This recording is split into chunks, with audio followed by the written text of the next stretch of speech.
साथियों, आज भाषण देने की जरूरत नहीं है।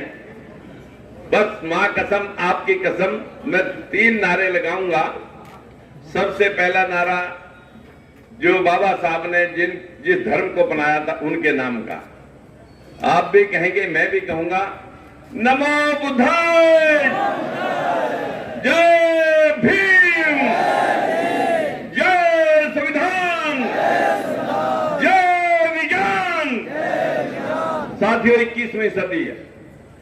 आज मंच पे बहुत सारी ऑडियंस है और आप सब यहाँ पर, हम बहुत ऊंचे नहीं है और आप कोई नीचे नहीं है। मैं सबसे पहले आपको सलाम करता हूं और दूसरी सलाम करता हूं मंच पे इन सभी नेताओं को।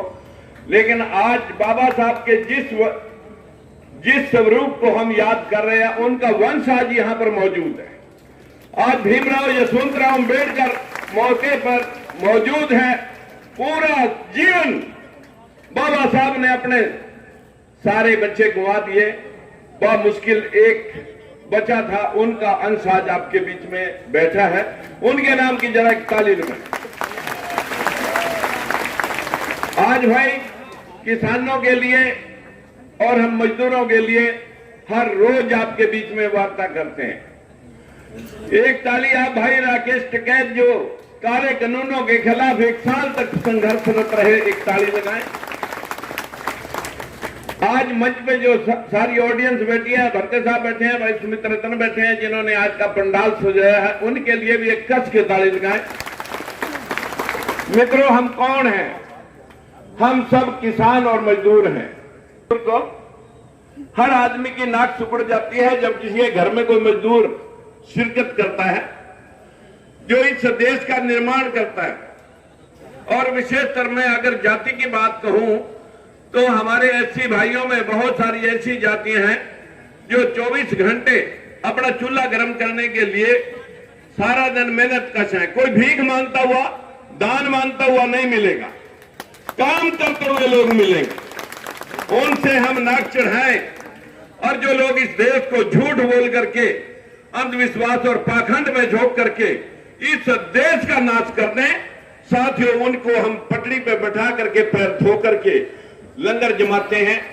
बस यही देश की विडंबना है।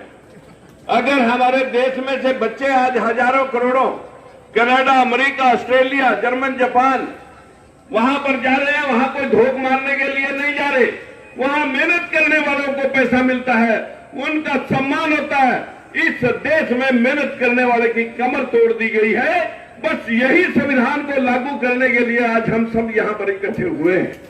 अगर आप चाहते हैं कि इस देश में जो लोग कमांड कर रहे हैं, जो लोग इस देश के हुक्मरान हैं, उन लोगों ने पूरे देश में जहां आखिरी फैसले होते हैं, पूरे देश के 25 हाई कोर्ट, एक सुप्रीम कोर्ट, एक भी जज बैकवर्ड का अभी कोई एक हाथ लगा, एक भी जज 1 अप्रैल 2018 तक तो एक भी जज बैकवर्ड का नहीं लग सका।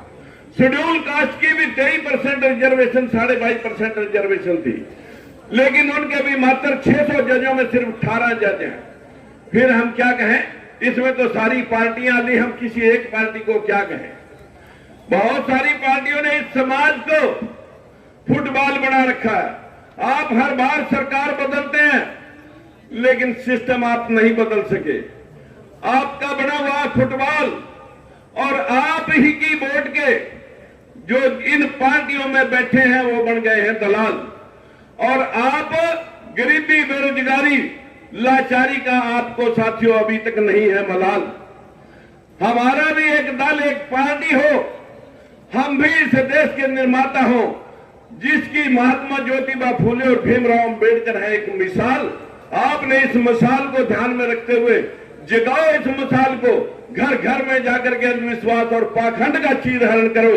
जब आप ये कर देंगे तो हमारा समाज जागरूक हो जाएगा और हम सत्ता की तरफ अपने आप चले जाएंगे। बाबा साहब ने कहा था, शिक्षित बनो, संगठित रहो और संघर्ष करो। संघर्ष का समय आ चुका है। मैं अपनी वाणी को विराम देते हुए सिर्फ आपसे इतनी विनती करना चाहता हूं, अगर हमारे देश में बार बार आक्रमण हुआ, जिन लोगों ने हमें शिक्षा से दूर रखा, जिन लोगों ने हमें राजकाज का हिस्सेदार नहीं बनने दिया। उन लोगों की संख्या कम थी, हम उनका साथ नहीं इसलिए दे सके क्योंकि हमें पता नहीं कि हम गुलाम किसके हैं, विदेशियों के गुलाम हैं या देश वालों के गुलाम हैं। हम सारे गुलाम ही रहे।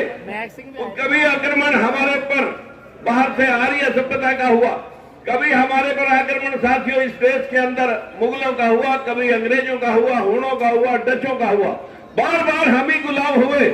ये गुलामी हमारी नसों में चली गई है।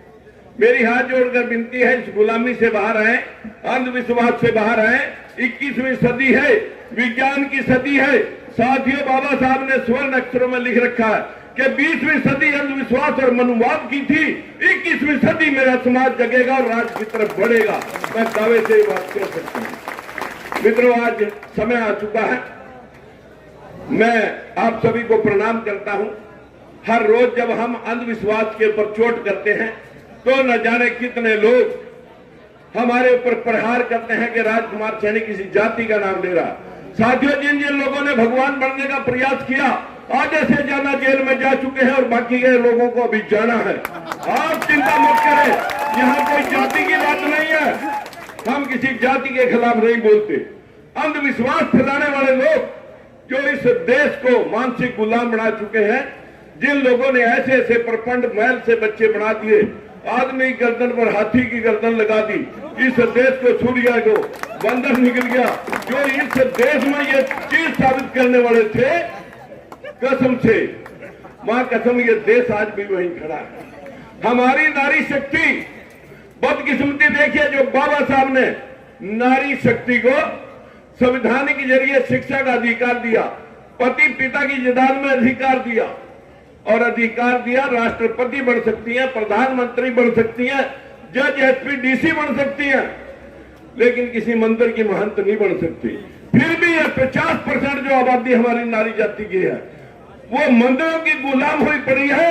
जो उसमें पढ़ाया जा रहा है, जो नारी को पढ़ा दिया गया, वो अपने बच्चे को उतना कायर और डरपोक बना रही है। हमें अपनी बहनों को, अपनी माताओं को, अपनी घरवालियों को भी समझाना पड़ेगा कि आप विज्ञान की तरफ बढ़े और इस देश के संविधान को मानते हुए इसका हम निर्माण करना चाहते हैं। सबके अधिकार सबको मिले, सबको बराबरी हो। जहां जहां दुनिया में बराबरी आई, उन्हीं देशों का विकास हुआ। आज जापान 100% बुद्धिस्ट कंट्री है मित्रों। आज विश्व की 70% टेक्नोलॉजी कल जापान की है, जहां कोई देवी देवता नहीं है। मेरे भाइयों, बाबा साहब ने गौतम बुद्ध बौद्ध धर्म को अपनाया था।